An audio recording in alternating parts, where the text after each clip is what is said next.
Admiral Zorbak stood at the viewport of the Alliance command ship, his four eyes fixed on the holographic display of their shrinking territory. His scaled skin had lost its usual purple luster, now a dull gray from stress and lack of sleep.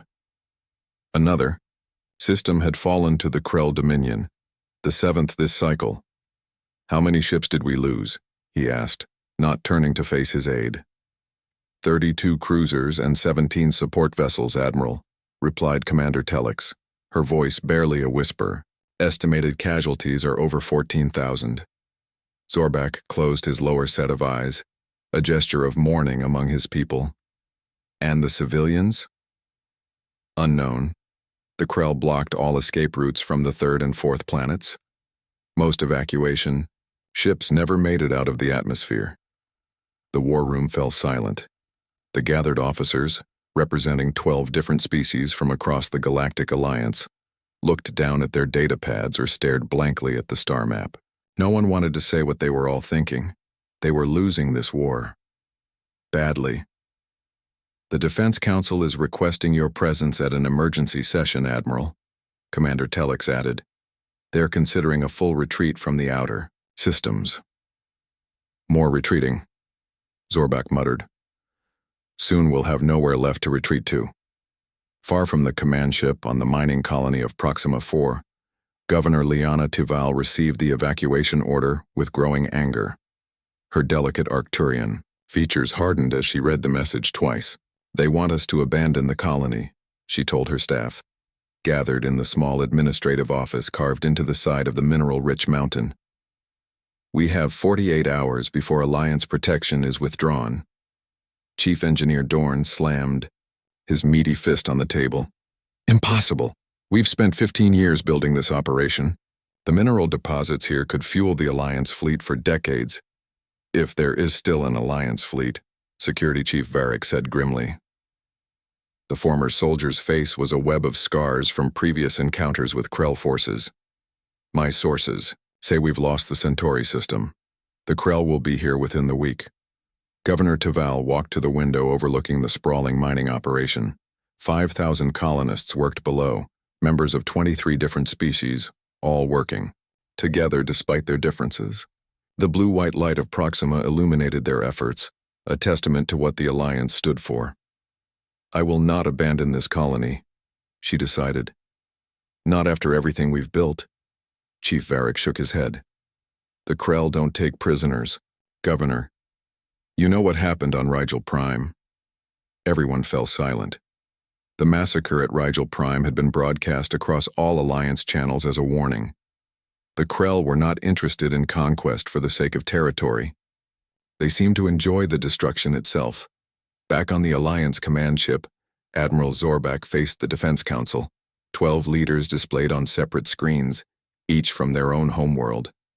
"We must consider the unthinkable," said Counselor Mex, his insectoid mandibles clicking nervously. "The option we have avoided for too long." "No," replied Counselor Shiva, her luminescent skin pulsing with agitation. "They are too dangerous, too unpredictable." "We have no choice," Mex insisted. "Our forces are depleted. Our strategies have failed. We need something the Krell won't expect." Admiral Zorbak knew what they were discussing. For decades, the Alliance had monitored a primitive but resource-rich world in a distant spiral arm of the galaxy. A world they had deliberately avoided contacting because its inhabitants were too violent, too aggressive for the peaceful Alliance collective. "The humans," Zorbak said, breaking his silence. "You want to recruit the humans." "Their planet, Earth, is primitive in many ways," said the Science Minister. "But their military technology is advancing rapidly. And more importantly, they think differently than we do, than the Krell do." "They are savages," Counselor Shiva insisted. "Their history is an unbroken record of war and violence." "Exactly," Mex replied. "Which is precisely what we need right now." The vote was taken. The decision made. For the first time in its history, the Galactic Alliance would break its non-interference directive.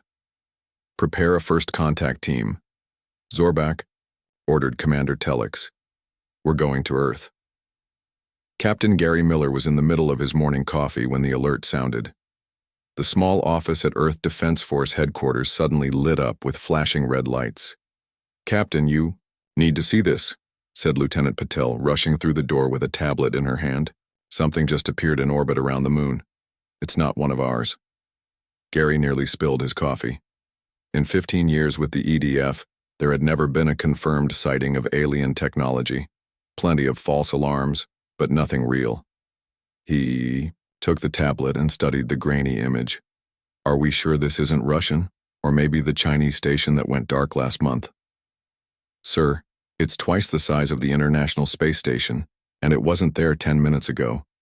It just appeared." Within an hour, Gary found himself in a secure underground facility beneath the Pentagon. Military leaders from around the world had gathered hastily, many still in mismatched uniforms or civilian clothes. The room buzzed with nervous energy. General Clark, the head of the Joint Chiefs, called the room to order. 20 minutes ago, we received a transmission from the object in orbit. It was in perfect English. A chill ran through the room. "They're requesting to send a small delegation to meet with Earth's leadership," General Clark continued. "They say they come in peace, but they need our help." Major Lisa Bennett raised an eyebrow. "They need our help? That doesn't sound like an invasion force." "Unless it's a trick," someone muttered. The doors to the conference room opened, and a team of scientists entered, led by Dr. Helen Ward, the leading expert in theoretical xenobiology.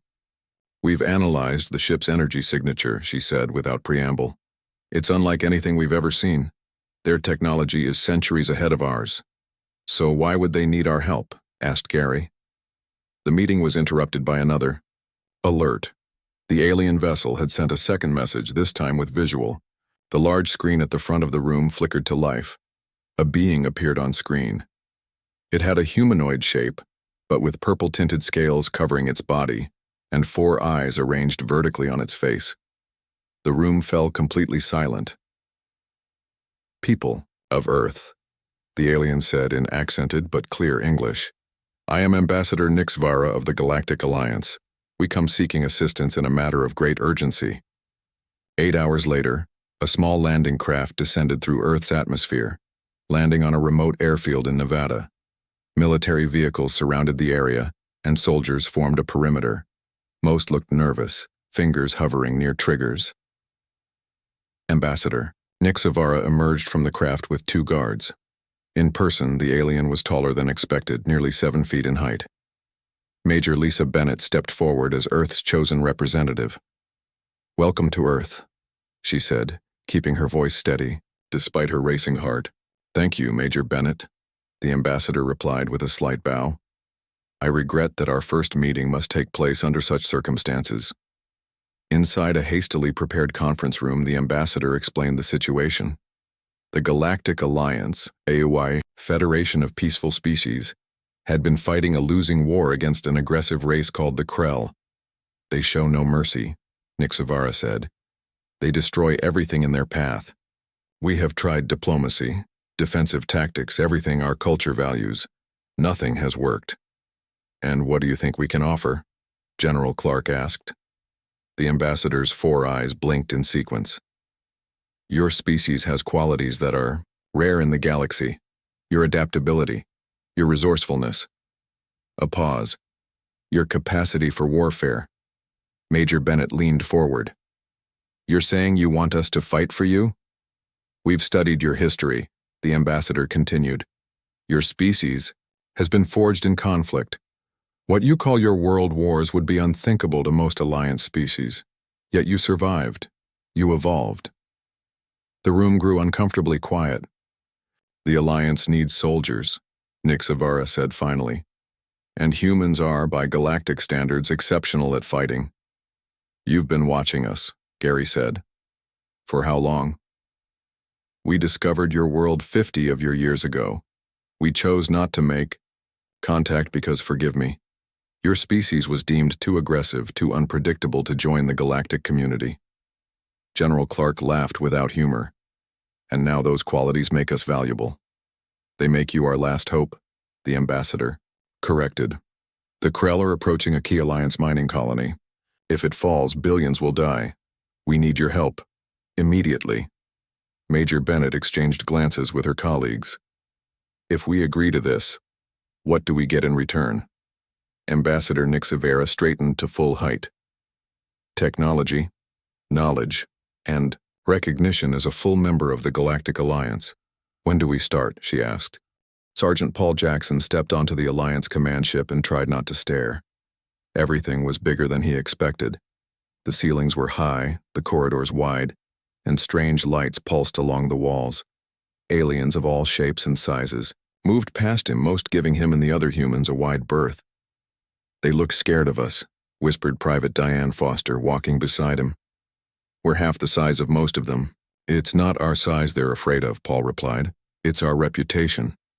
The human contingent consisted of 100 soldiers selected from special forces units around the world. They carried their own weapons, wore their own armor, and brought crates of ammunition and supplies. Alliance officers watched with obvious discomfort as the humans moved through the ship with military efficiency.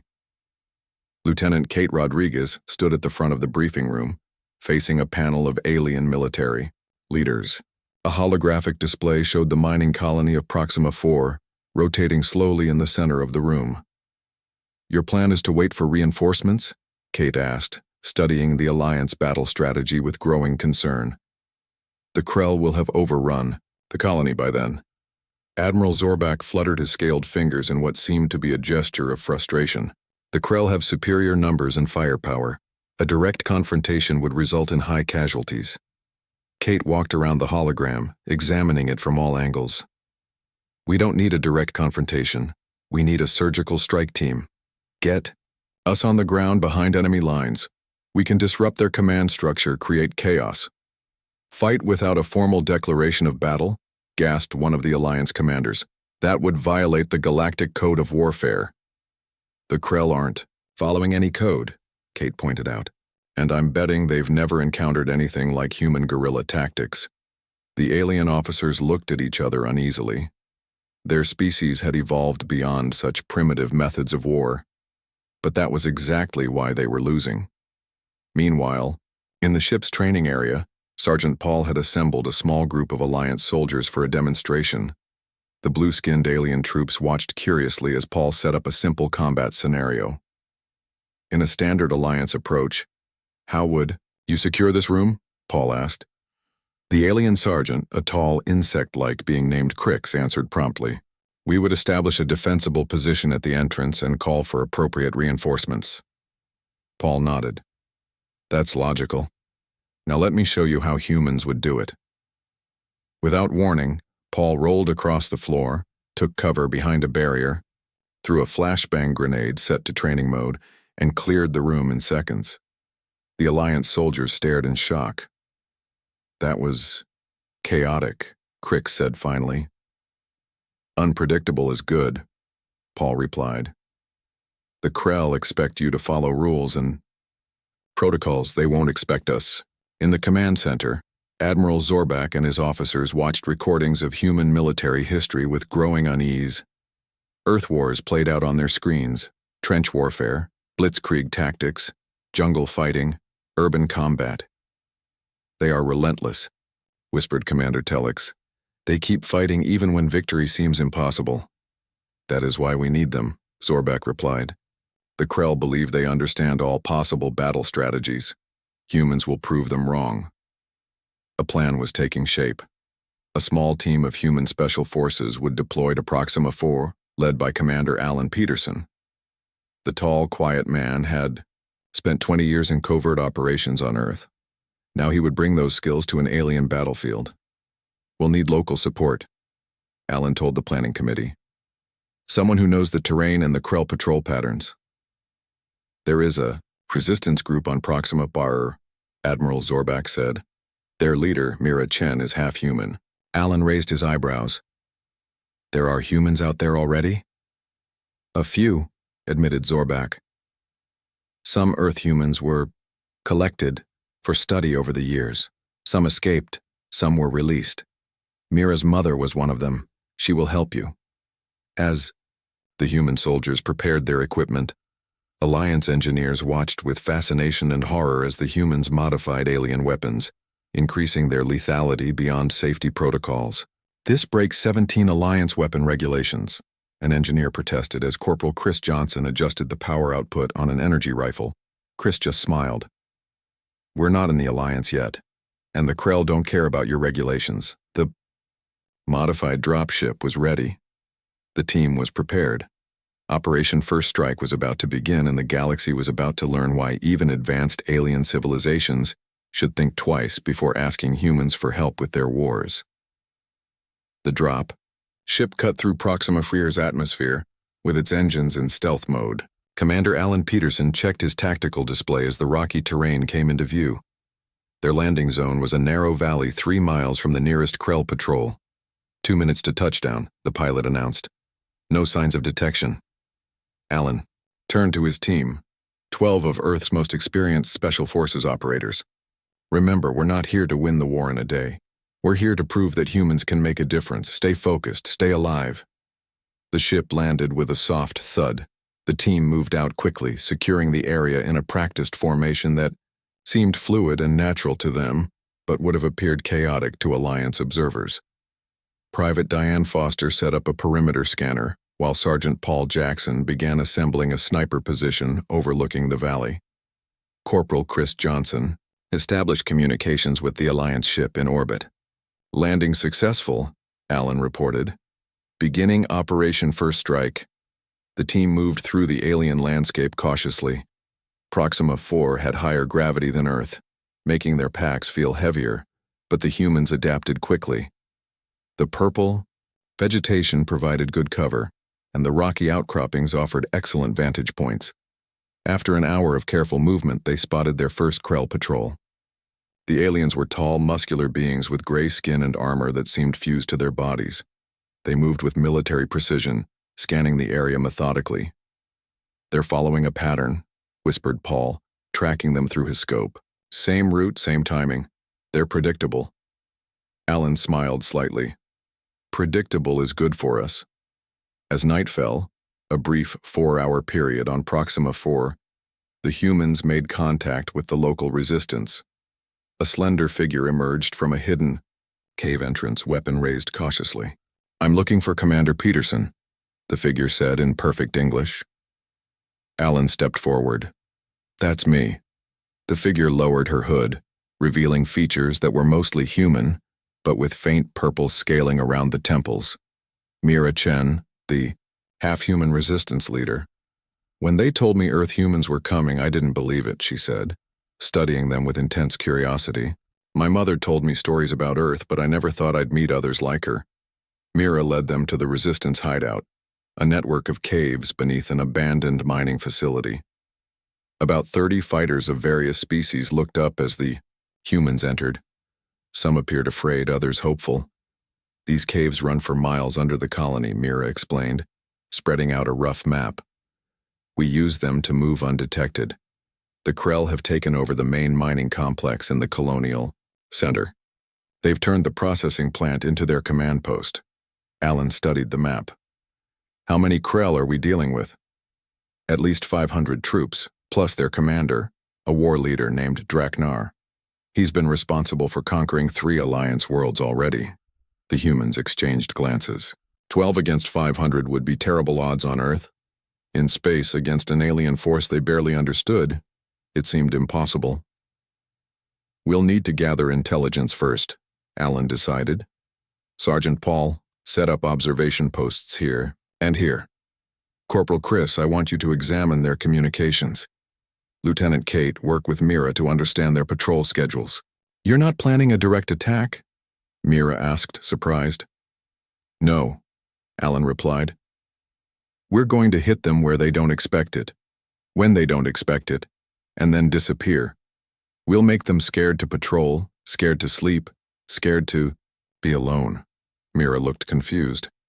"The Alliance said you would help us fight the Krell." "We're not going to fight them," Alan explained with a grim smile.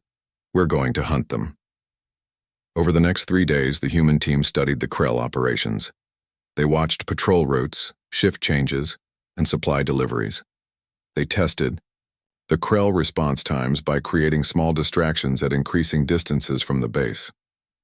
On the fourth day, they were ready. Paul had identified the perfect ambush point, a narrow pass where Krell patrols were forced to walk in single file. Chris had modified their weapons with components from the Resistance fighters' equipment, creating improvised explosives that could penetrate Krell armor. Tonight, Alan told the team, we show the Krell something they've never seen before: human warfare. As darkness fell, the trap was set. Paul lay on a ridge with his sniper rifle, while the others took positions among the rocks. The Krell patrol approached, moving in their predictable formation, completely unaware that they were about to become the first casualties in humanity's entrance to the Galactic War. The Krell patrol never knew what hit them. One moment they were walking through the narrow pass, the next their lead soldier collapsed with a precision shot through his helmet visor. Before the others could react, explosions erupted on both sides of the pass, sending them into confusion. The human team moved with practiced efficiency. Private Diane Foster swept in from the left flank, her modified energy rifle cutting down 3 Krell soldiers before they could locate her position. Corporal Chris Johnson detonated the second wave of explosives, filling the pass with smoke and debris. From his sniper position, Sergeant Paul Jackson methodically eliminated any Krell who tried to radio for help.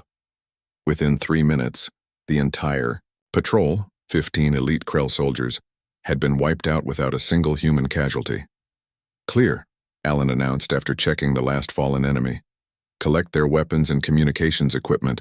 We move out in 2 minutes. The Resistance fighters who had been watching from a distance stood in shocked silence. That was, Mira finally whispered. I've never seen anyone fight like that.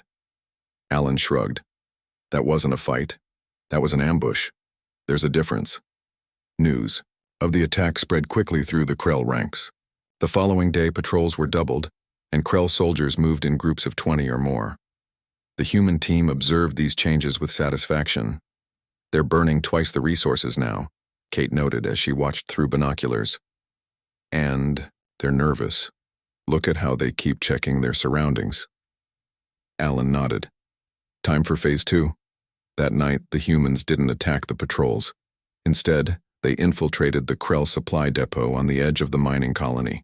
While Resistance fighters created a distraction on the far side of the compound, Alan and Chris slipped inside and planted explosives on the fuel tanks and ammunition stores. They were nearly back to the extraction point when a Krell guard spotted them. Chris took a glancing shot to his armor before Paul eliminated the threat with a single shot from 500 yards away. Move, Alan ordered, and the team disappeared into the darkness just as the charges detonated. The explosion lit up the night sky. Secondary blasts followed as ammunition cooked off in the intense heat. By morning, the Krell had lost their main fuel supply and nearly a third of their heavy weapons. On the Alliance command ship, Admiral Zorbak received the reports with a mixture of shock and hope. 2 successful strikes with no casualties, he said, reviewing the data. How is this possible? Commander Telek studied the human tactics with growing admiration. They don't fight the way we do. They avoid direct confrontation. They strike weak points, create confusion, and disappear. Is this honorable warfare? Zorbak wondered aloud. It's effective warfare, Telex replied simply. Back on Proxima 4, word of the humans' success had spread throughout the colony. More colonists joined the resistance each day, bringing valuable intelligence and resources. The Krell, meanwhile, were growing increasingly desperate. War leader Draknar, his gray skin flushed with anger, addressed his commanders. Find these creatures, he roared, smashing his fist on the tactical display. I want them alive. I want to understand how they fight. But the humans were always one step ahead. They set traps along expected search routes. They used the colony's communication system to broadcast false information. They struck at night, during dust storms, at shift changes, any moment when the Krell might be distracted or vulnerable. After 2 weeks, the Krell had lost nearly 100 soldiers, 3 supply depots, and their main communication array. The humans had suffered only minor injuries. On the 16th day, a Krell transport ship arrived carrying an elite guard unit, specialized soldiers with advanced armor and weapons. Their leader, Subcommander Vexikar, was a veteran of dozens, of campaigns. These humans are nothing special, he assured war leader Draknar. They are simply using primitive tactics we haven't encountered before. Once we understand their methods, they will fall like all others. From his hidden observation post, Alan watched the new troops deploy. Their armor was different, heavier, with additional sensors.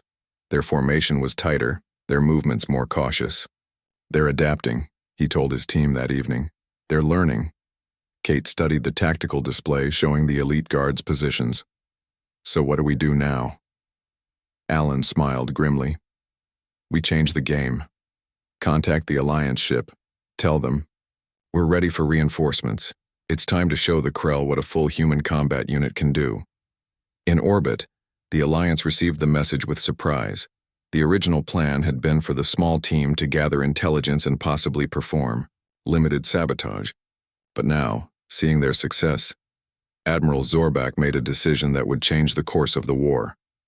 Send in the rest of the humans, he ordered. All of them. 3 massive dropships descended through Proxima IV atmosphere, each carrying 30 fully equipped human soldiers. Unlike the covert landing of the first team, these ships made no attempt to hide. Their engines roared as they approached the landing zone secured by Alan's team. War leader Draknar watched from his command center as the ships appeared on the tactical display. Finally, he growled to Sub-Commander Vexikar, they show themselves, for a proper battle. Should we attack their landing site? Asked Vexikar. Draknar considered this. No. Let them come to us. We are prepared now. The Krell forces had indeed prepared. They had fortified the main mining complex, setting up heavy weapons and shield generators. They had studied the humans' tactics and developed countermeasures. Most importantly, they had called for their own reinforcements. A battle cruiser was only 2 days away. Captain Susan Wright stepped off the lead dropship and saluted Commander Allen. She was tall and stern-faced with short gray hair and eyes that missed nothing. Nice work softening them up, she said, looking over the tactical displays Allen had set up in the resistance base. The Alliance is impressed, very impressed. The Krell are adapting, Allen warned. They've brought in special forces and fortified their positions. Our usual tactics won't work as well now. Susan smiled slightly. That's why we brought the heavy equipment. Outside, human soldiers were unloading armored vehicles, artillery pieces, and crates of advanced weapons. Among them was a portable shield generator, technology the Alliance had provided specifically for this operation. The plan has changed, Susan told the assembled human troops and resistance fighters. We're not here to harass the enemy anymore. We're here to take back this colony. Major Frank Martinez, the ground forces commander, outlined the battle plan. It was bold, much bolder than anything the Alliance would have attempted. We'll attack from 3 directions simultaneously, he explained, pointing to the holographic display of the mining complex. Team Alpha will hit their main gate with heavy weapons to draw their attention. Team Bravo will use the underground tunnels to infiltrate their power generators. Team Charlie will target their communications array. Mira looked skeptical. The tunnels under the main complex are flooded with toxic gas. No one can survive in there. We brought environmental suits, Frank replied, and breathing equipment that can filter the gas. The next day, as dawn broke over Proxima IV's purple landscape, the battle began. Team Alpha, led by Captain Susan, launched a frontal assault on the main Krell position. The sound of heavy weapons fire echoed across the valley as human artillery pounded the Krell shields. The Krell responded exactly as expected, moving troops to reinforce their front line. War leader Draknar directed the battle from his command center, confident in his superior position and numbers. What Draknar didn't know was that the frontal assault was only a distraction. Deep beneath the complex, Team Bravo moved through the toxic tunnels in sealed suits. Led by Commander Allen, they reached the main power distribution node without encountering resistance. Charges set, Allen reported over the secure comm channel. Detonation in 3 minutes.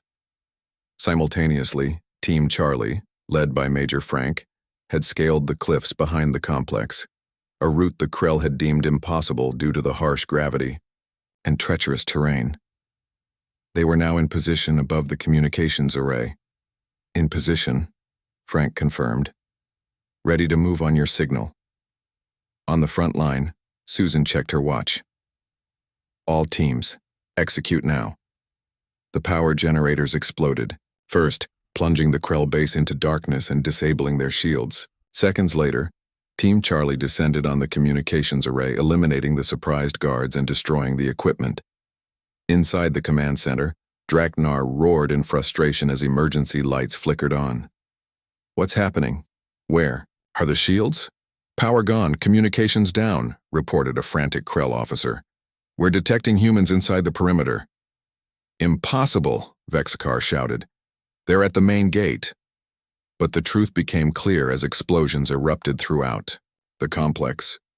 The humans were everywhere, attacking from directions the Krell never expected, using tactics that defied conventional military doctrine. An Alliance observer ship in orbit recorded everything. The footage was transmitted across Alliance space. The first major victory against the Krell in years. For the first time, worlds that had lived in fear began to hope. On the Alliance command ship, Admiral Zorbak watched the battle unfold with a mixture of awe and unease. They fight like nothing. News of the victory on Proxima 4 spread quickly through Alliance space. For the first time in years, people celebrated.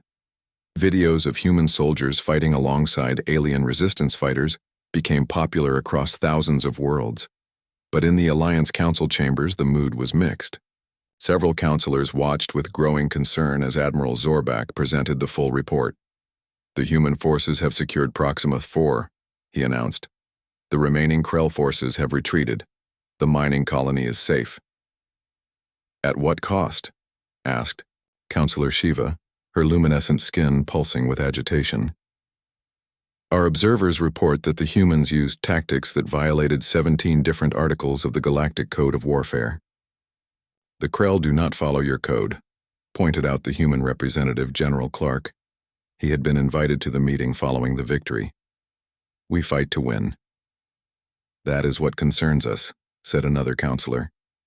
Your methods are disturbing. Proxima IV, Lieutenant Nicole Harris walked through the captured Krell command center. As the team's intelligence officer, she had been tasked with analyzing Krell data and communications. What she found made her blood run cold. Captain, she called to Susan, who was directing the security sweeps. You need to see this. Nicole had discovered the Krell's true objective. They weren't just conquering territories or seeking resources. Their communications revealed something far worse. The Krell were systematically exterminating entire species and harvesting genetic material from conquered worlds. They're creating some kind of biological weapon, Nicole explained, pointing to the translated data. They're using DNA from different species to engineer something big. Susan's face darkened. How many people know about this? Just us for now. Keep it that way until we can inform Earth Command. This changes everything. In orbit above Proxima 4, the human battleship EDS Relentless had arrived to secure the system. Its captain, Eric Russell, met with Admiral Zorbak aboard the Alliance flagship. We've analyzed the Krell fleet movements, Eric said, pointing to the star map. They're regrouping at their fortress world in the Cygnus sector. If we strike now while they're still recovering from the loss at Proxima, we could deal them a critical blow. Admiral Zorbak looked shocked. Attack the Krell homeworld? That would require our entire fleet. The risk would be enormous. The risk of doing nothing is greater, Eric argued. We've hurt them. They'll be expecting us to play defense. They won't expect us to take the fight to them. This is not how the Alliance conducts war, Zorbak protested. We defend our territories. We do not launch invasions. And how has that strategy worked so far? Eric asked bluntly. The question hung in the air between them. 20 years of retreats and defeats gave the answer. Back on Earth, military leaders received the intelligence from Nicole Harris with grave concern. The Krell threat was even greater than they had imagined. Emergency meetings were called, new battle plans drawn up. Major Lisa Bennett addressed the Joint Chiefs. Lieutenant Harris, has confirmed that the Krell are developing biological weapons capable of targeting specific species. If they complete this research, they could wipe out entire populations without damaging infrastructure or resources. We need to strike their research facilities, one general suggested. We need to strike everything, Lisa replied firmly. This isn't just about protecting the Alliance anymore. This is about preventing genocide on a galactic scale. On Proxima 4, human engineers worked alongside Alliance technicians to fortify the colony against potential counterattacks. The collaboration wasn't always smooth. Alliance members were uncomfortable with human modifications to their technology, especially weapon systems. "You've doubled the yield on these defense turrets," complained an Alliance engineer. "They'll drain the power grid. They'll also stop a Krell cruiser," Corporal Chris Johnson replied as he continued working. "Sometimes you need to break the rules to stay alive." Word reached Proxima that a faction within the Alliance Council was pushing for peace negotiations with the Krell. They argued that the human involvement was escalating the conflict and making peaceful resolution impossible. "Commander," Alan read the report with disgust. "They still don't understand what they're dealing with, do they?" Captain Susan shook her head. "They've been fighting this war their way for so long, they can't see any alternative. But after what Nicole found in the Krell database..." She trailed off, her expression grim. "There can be no peace with the Krell," Alan finished for her. "Only survival or extinction. The Alliance stood at a crossroads. Continue fighting alongside the humans with their brutal but effective tactics, or return to their old ways and risk annihilation." As protests both for and against the human alliance erupted across Alliance worlds, the Krell were preparing their response, and it would be merciless. The combined fleet gathered at the edge of the Cygnus sector. It was the largest military force the Alliance had assembled in decades, over 200 warships from 20 different worlds. At the center of the formation was the human battleship EDS Relentless, its sleek black hull standing out among the colorful Alliance vessels. On the bridge, Captain Eric Russell studied the tactical display. The Krell home system was heavily defended with orbital platforms, minefields, and a fleet twice the size of the Alliance force. "They're expecting us," he said to Admiral Zorbak, who had taken the unprecedented step of moving his flag to a human vessel. "Yes," the Admiral agreed. "But they are not expecting what we have planned." The plan was unlike anything in Alliance military doctrine. While the main fleet engaged the Krell defenses in a conventional battle, a strike team would infiltrate the Krell research facility where the biological weapons were being developed. Their mission: destroy the research and all samples of the weapon. Sergeant Olivia Daniels checked her equipment one last time before boarding the stealth insertion craft. She was leading a team of 6 humans and 4 Alliance specialists trained in the human style of combat. "Remember," she told her team, "we only get one shot at this. The main fleet can't hold against those numbers for long." The battle began with a massive exchange of fire between the opposing fleets. Alliance ships, now employing human-inspired tactics, fought with newfound aggression. They concentrated fire on key targets rather than spreading their attacks evenly, as Alliance doctrine had previously dictated. While the space battle raged, Olivia's team slipped through the chaos in their stealth craft. Using a gap in the Krell sensor network identified by Alliance intelligence, they approached the rocky moon, where the research facility was hidden. Landing silently, the team moved through the facility's outer defenses. The humans had trained their Alliance counterparts well. The mixed species team moved with coordination that would have been unthinkable months earlier. "Good work," Olivia replied. "Now we move fast." Inside the facility, they encountered heavy resistance. Krell guards fought desperately to protect their research. In the fierce close-quarters battle, 2 human soldiers and 1 Alliance team member fell. Finally, they reached the central laboratory. What they found there shocked even the battle-hardened humans. Thousands of stasis tubes contained biological samples from dozens of species. The Krell scientists had been creating tailored pathogens that could wipe out specific races while leaving others unharmed. "Set the charges," Olivia ordered. "This all has to go." As her team planted explosives throughout the facility, Olivia downloaded the research data. The Alliance needed to know exactly what they were facing and how to defend against it, if any. Samples had already left the facility. In space, the battle had turned desperate. Alliance ships were taking heavy losses despite their new tactics. The Krell had committed their entire home fleet to the defense. "We can't hold much longer," Admiral Zorbak told Captain Eric as the Relentless shuddered from a direct hit. "We don't need to win," Eric replied. "We just need to keep them busy." On the moon, Olivia's team fought their way back to the extraction point. The charges were set with a 10-minute timer, enough time to escape, but not enough for the Krell to disarm them. "Strike team to fleet," Olivia radioed. "Mission accomplished. Beginning extraction." The stealth craft lifted off just as Krell reinforcements arrived. They took heavy fire but managed to break through the atmosphere and head toward the waiting fleet. Behind them, the research facility erupted in a series of explosions that lit up the moon's surface. The blast was visible from space, a bright flash that momentarily paused the battle.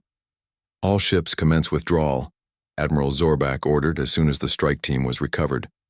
The Alliance fleet began an organized retreat, covered by human cruisers that laid down suppressing fire. The Krell, stunned by the destruction of their secret facility, did not pursue immediately. In the aftermath, the Alliance Council gathered to assess what had happened. The mission was technically a success. The biological weapon research had been destroyed. But the cost had been high, with nearly 30% of the fleet damaged or destroyed. "Was it worth it?" asked Counselor Shiva. Admiral Zorbak gestured to the human representatives, Captain Eric, Major Lisa, and others who had led the campaign. "Before the humans came, we faced certain defeat," he said. "Now, for the first time, the Krell have suffered a strategic loss. They now